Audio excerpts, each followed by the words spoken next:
أعوذ بالله من الشيطان الرجيم بسم الله الرحمن الرحيم والصلاة والسلام على أشرف الأنبياء والمرسلين وسيدنا وشفيعنا ونبينا بالقاسم محمد اللهم صل على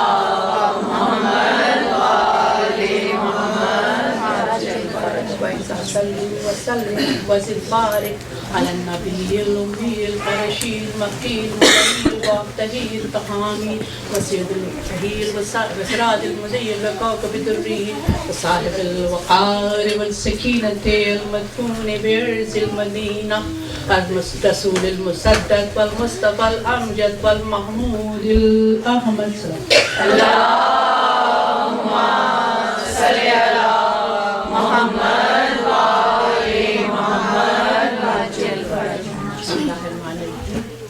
آج آپ سے گفتگو کا جو سرنامہ کلام میں نے سوچا ہے وہ علم بیان. 2-3 نشستوں سے آپ کے ساتھ جناب سید الدین صالح الامین خیر النساء کے خطبات کا تذکرہ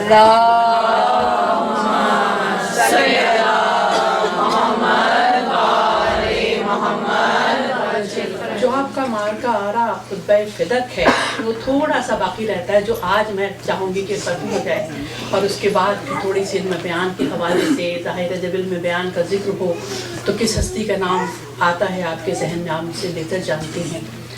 لہٰذا اس کے لیے میں نے سرنامہ کلام کے لیے آپ کے سامنے سورہ رحمان کی ابتدائی 2 آیتوں کی تلاوت کا شرف حاصل کیا ہے کہ الرحمن علمہ البیان علم القرآن الرحمن علمہ البیان. تو یہ ہم نے تمہیں علم قرآن سکھایا، ہم نے علم بیان سکھایا. علم بیان کی ضمن میں آپ اگر علماء سے رجوع کریں، کسی بھی زبان کے ادب کو، لٹریچر کو کھنگالیں تو علم بیان کے سلسلے میں آپ کو علم بیان کے محاسن میں آپ کو اس کا آپٹیمم جو انتہائی علم بیان اپنے عروج پر، علم کلام اپنے عروج پر نظر آتا ہے، وہ 2 ایسی پراپرٹیز ہیں، ایسی محاسن ہیں، ایسی خوبیاں ہیں، ایسی صفات ہیں جو کہ ہمیں بتایا جاتا ہے کہ فصاحت اور بلاغت 2 ایسی خوبیاں ہیں، 2 ایسی محاسن ہیں جو علم کلام کے لیے، علم کلام کے معیاری ہونے پر دلالت کرتی ہیں.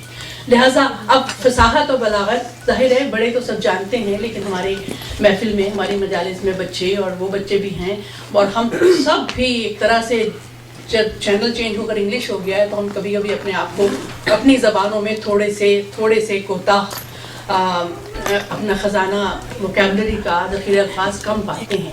فصاحت زبان کا وہ جوہر ہے کہ اگر آپ کو کوئی بات بیان کرنے کے لیے، ایکسپلین کرنے کے لیے، سمجھانے کے لیے 10 جملوں میں کہنی پڑے، اگر کوئی ایسا ہے جس کو وہ ملکہ ہے زبان پر کہ وہ ساری بات آپ کو ایک جملے میں سمجھا سکے تو اس کو کہتے ہیں فصیح زبان. کہ آپ نے الفاظ کا چناؤ ایسا کیا کہ آپ نے اتنی ساری بات، اتنی بڑی باتیں ایک جملے میں پرو کر دی. اور دوسرا وصف جو ہے وہ بلاغت ہے. بلاغت زبان کا وہ وصف ہے کہ جو موقع کی مناسبت سے پر دلالت کرتا ہے کہ اگر میں نے کوئی بات کہی جو کہ صحیح ہے، میٹافوریکلی صحیح ہے، کیٹیگوریکلی صحیح ہے، پولیٹیکلی صحیح ہے، لیکن اس موقع کے لحاظ سے مناسب نہیں تھی تو اس کو بلاغت نہیں کہا جائے گا، کیونکہ وہ اس موقع کے لحاظ سے بات بہت سوٹ نہیں کرتی تھی تو اس چیز کو بلاغت نہیں کہا جائے گا. بلاغت وہ ہے کہ جو کہ اس موقع اور محل کے حساب سے بات کی جائے. آپ کو میں ایک مثال دیتی ہوں، ہمارے سامنے کی مثال ہے اس لیے کہ میں اسی کی مثال دیتی ہوں جو ہم آج کل سنتے رہتے ہیں. ایک مرثیہ ہے میر انیس کا، شہرۂ آفاق مرثیہ ہے. آج شبید پہ کیا عالم تنہائی ہے، اس آج شبید پہ کیا عالم تنہائی ہے. بڑے بڑے نقادوں نے لکھا کہ اس میں جو کیا 3 حرف کا جو لفظ ہے میر انیس نے استعمال کیا ہے، آج شبید پہ کیا عالم تنہائی، اس میں فصاحت اور بلاغت دونوں کا حق ادا. اسے فصاحت و بلاغت کہتے ہیں. دیکھنے میں نہ کوئی بڑا لفظ ہے نہ کوئی بڑا جملہ ہے. یہ آج شبیر پہ کیا عالم تنہائی ہے. اب آپ اپنی چشم تصور سے تخیل میں لائیں کہ کیا وقت ہے جس وقت کے لیے آپ نے یہ مرثیہ نظم کیا ہے. آپ کے تنہائی کا وقت تھا, آپ نے جس وقت آپ نے دعوت استغاثہ بلند کی اس وقت کا وقت تھا, اور کس کس کو آپ سپرد خاک کر چکے تھے. اور آپ نے اتنے سادے سے جملے میں آج شبیر پہ کیا عالم تنہائی, یہ کیا یہ فصاحت اور بلاغت دونوں کا اتمام اور کمال ہے. تو اسے فصاحت اور بلاغت کہا جاتا ہے. اب اس بیان کو کرنے کا مقصد میرا یہ ہے کہ ابھی تک 2 مجلسوں میں آپ سے جناب سیدہ کونین کے خطبہ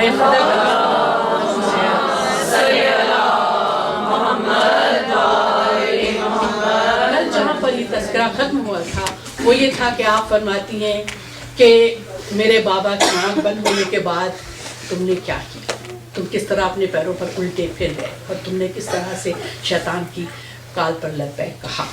جب آپ نے اس خطبے کو شروع کیا ہے تو سب سے پہلے آپ نے اپنا تعارف کرایا ہے, جان لو کہ میں فاطمہ ہوں. پھر آپ نے اپنے نسب کا تعارف کرایا کہ میں واحد ہستی ہوں جو یہ کہہ سکتی ہے, دعویٰ کر سکتی ہے کہ میں رسول کی بیٹی ہوں, اور اپنا دعویٰ وراثت کرنے لگا. میں آپ کو ایک بات واضح کر دوں کہ فدق کا بیان کرنے کا مطلب میرا یہ نہیں ہے کہ فدق کی پراپرٹی کیونکہ لے لی گئی تھی تو ایک ظلم ہوا آل محمد پر, یقیناً ظلم ہوا, لیکن آل محمد پر اتنے بڑے بڑے ظلم ہوئے کہ فدق کی جائیداد لے لینا تو کوئی بات ہی نہیں ہے. اتنے بڑے بڑے ظلم ہوئے ہیں کہ شاید آل محمد کو کبھی خیال بھی نہ آتا کیسا ہوا. لیکن اس کے پیچھے جو سوچ کار فرما تھی اس کو ذہن میں رکھنے کی, اس کے پیچھے جو سیاست چل رہی تھی اس کو ذہن میں رکھنے کی ضرورت ہے.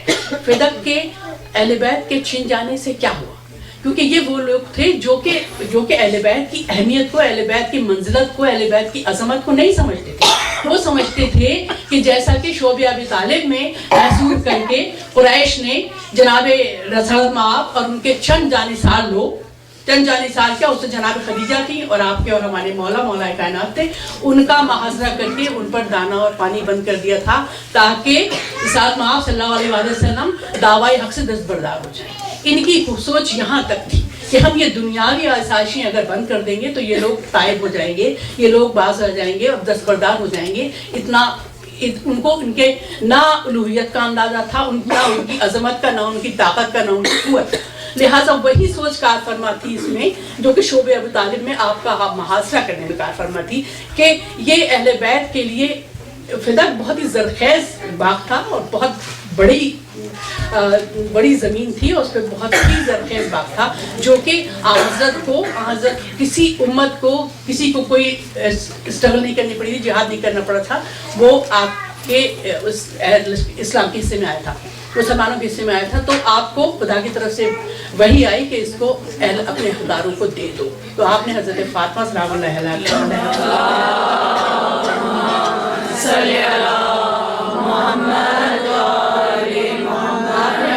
مبارکہ ہی میں آپ کو ہبا کر دیا.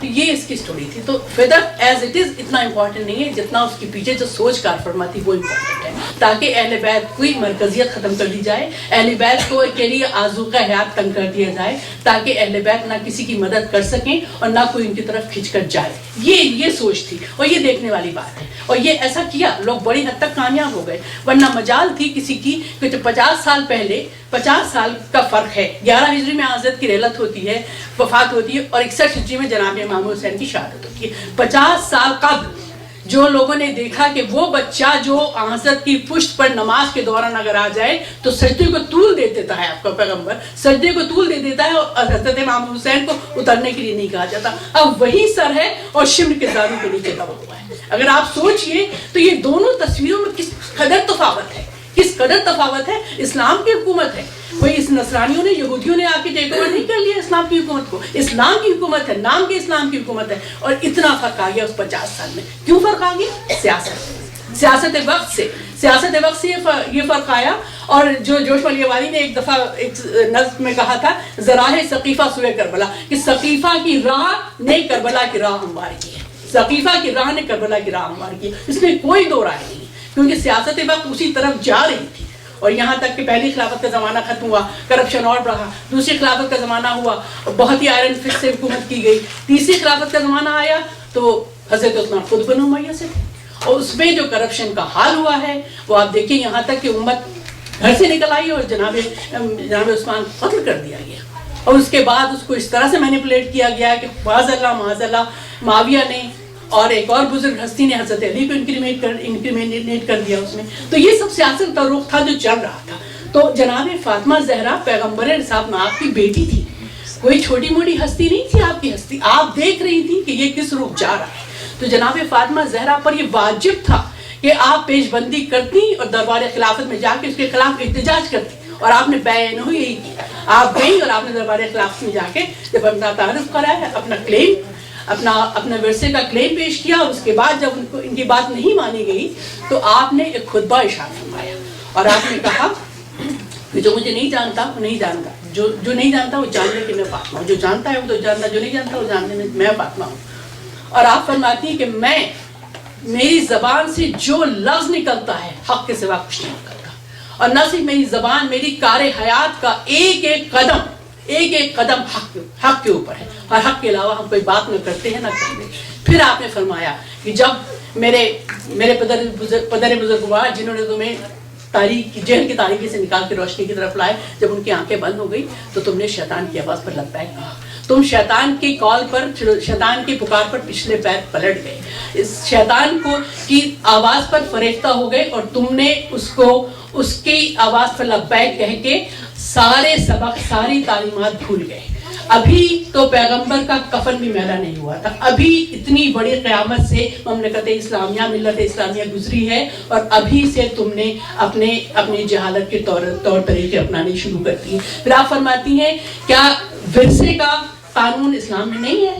کیا ورثے کے لیے تمہیں میرے باپ نے نہیں بتایا کہ اولاد باپ کا ورثہ پاتی ہے؟ کیا تم تو اپنے اولاد کا ورثہ پاؤ اور فاطمہ زہرا اپنے باپ کا ورثہ نہ پائے؟ آپ فرماتی ہیں کہ اگر ورثہ نہیں ہے، ورثہ ایک ہی صورت میں نہیں ہوتا کہ اگر باپ اور بیٹی کا مذہب الگ الگ ہو، شاید کوئی تعویل ہو اس کی، لیکن کیا تم نہیں جانتے کہ میں اور میرے باپ کا مذہب ایک ہی ہے؟ پھر آپ فرماتی ہیں کہ جناب زکریا نے جب دعا کی تھی خداوند عالم سے کہ مجھے اولاد عطا کر تاکہ وہ میرا وارث بنے، اسے میرا ورثہ ملے، میرا ترکہ ملے، تو کیا اب آپ کی کامن سینس کو شہزادی اپیل کر رہی ہیں کہ کیا ختم الرسل جو کہ تمام انبیاء کا خاتم ہے، تمام انبیاء کا سردار ہے، تمام انبیاء کے سلسلے کو اکمال تک پہنچانے والا ہے، کمال تک پہنچانے والا ہے، کیا اس کے حقوق دوسرے پیغمبروں سے بھی کم ہے کہ وہ اپنے اولاد کے لیے ورثہ نہیں چھوڑ سکتا؟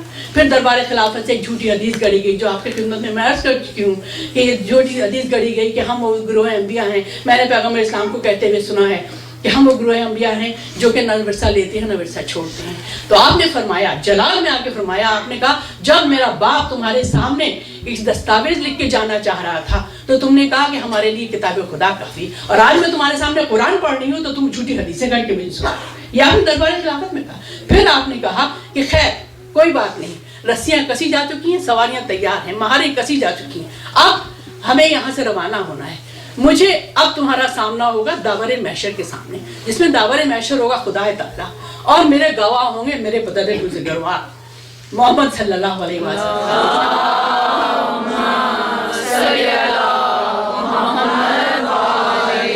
اس وقت میں دیکھوں گی کہ حق کے ساتھ کون ہے اور باطل کے ساتھ کون ہے.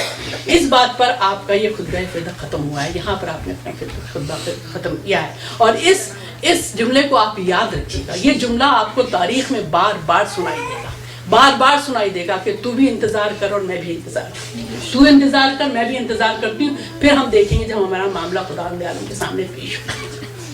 تو یہاں یہ خطبہ ختم ہوتا ہے.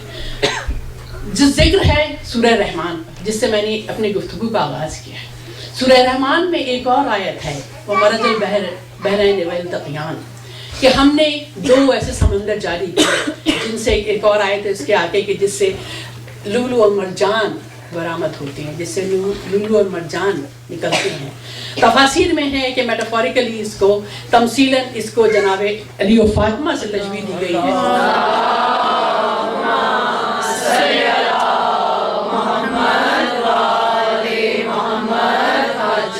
دو سمندروں کا ذکر ہے، وہ آپ کے وہ زوج جو کہ خدا عالم نے فرمایا کہ بہترین زوج ہے، عالم کائنات میں بہترین زوج ہے، بہترین جوڑا ہے، بہترین کپل ہے، اس کا ذکر ہے. اور ان سے جو موتی اور مونگے نکلے وہ جناب امام حسن و حسین.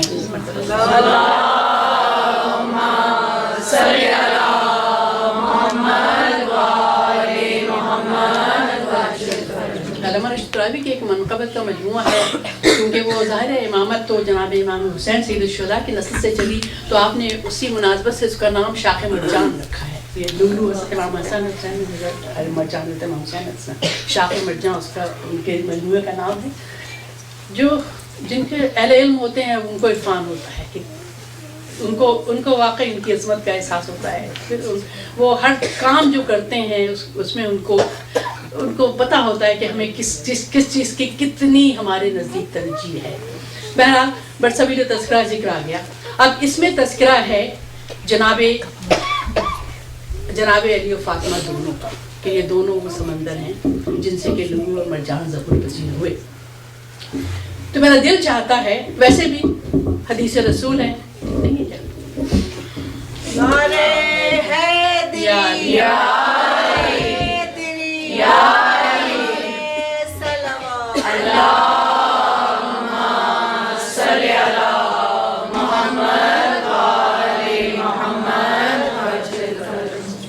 قول رسول ہے. زینوا مجالسکم ذکر علی ابن ابی طالب. اپنے مجلسوں کو زینت دو، اپنے مجلسوں کو سجاؤ، ان کی زیبائش کرو ذکر علی ابن ابی طالب سے. اور پھر جب ذکر علی ابن ابی طالب نہ ہو تو کچھ تشنگی تو رہ ہی جاتی ہے.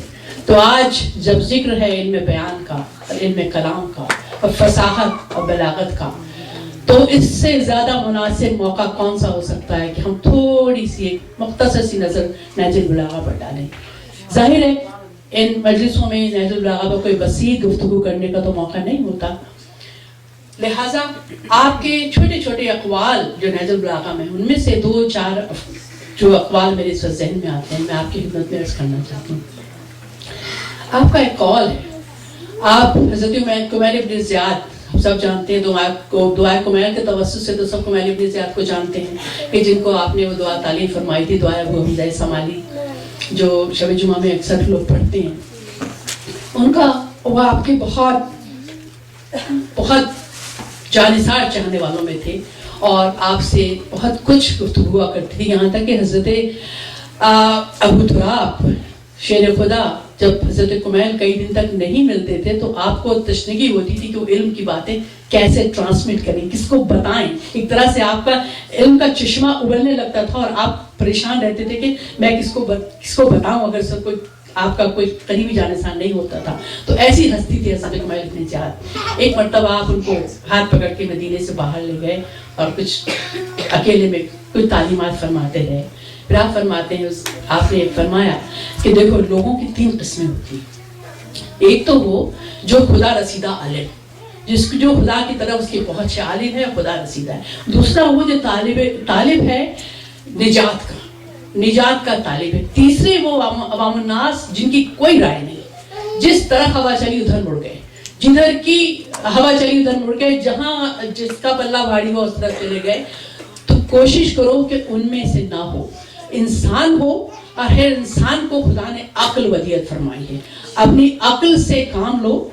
اور کسی نہ کسی، اور ان لوگوں کی یہ بھی خصوصیت بتائی کہ وہ ان کو خود کوئی رائے نہیں، ان کی کوئی اسٹینڈنگ نہیں، کوئی رائے نہیں، اور ان کے پاس کسی ایسی مضبوط ستون کا سہارا بھی نہیں جس پہ وہ کاؤنٹ کر سکیں، جس پر وہ ڈیپینڈ کر سکیں، جس پر وہ انحصار کریں ہدایت کے لیے، گائیڈنس کے لیے. یہ بیان کرنے کا مطلب مولا کائنات کا یہ ہرگز نہیں تھا کہ ہمیں ڈیروگیٹری کامنٹس کریں اور انسان کو اس کی حقارت اور عاجزی بتائیں. آپ کا مقصد و منشا اس سے یہ تھا کہ انسان اپنے آپ کو پلیس کرے کہ ہم کہاں پر ہیں اور ہم سے ہمارا پیدا کرنے والا، ہمارا تخلیق کرنے والا ہم سے توقع کیا رکھتا ہے، ہم سے توقع کیا ہے خدا بزرگ و برتر کی. کیونکہ اس خدا نے جس نے محمد کو خلق کیا، اس خدا نے جس نے علی مرتضیٰ کو خلق کیا، اس خدا نے جس نے 14 معصومین کو خلق کیا، اور چلیے معصومین کی بات ایک طرف رکھ لیجیے، اس خدا نے جس نے ان ہستیوں کو خلق کیا جن کے لیے آپ کے اور ہمارے مولا نے کہا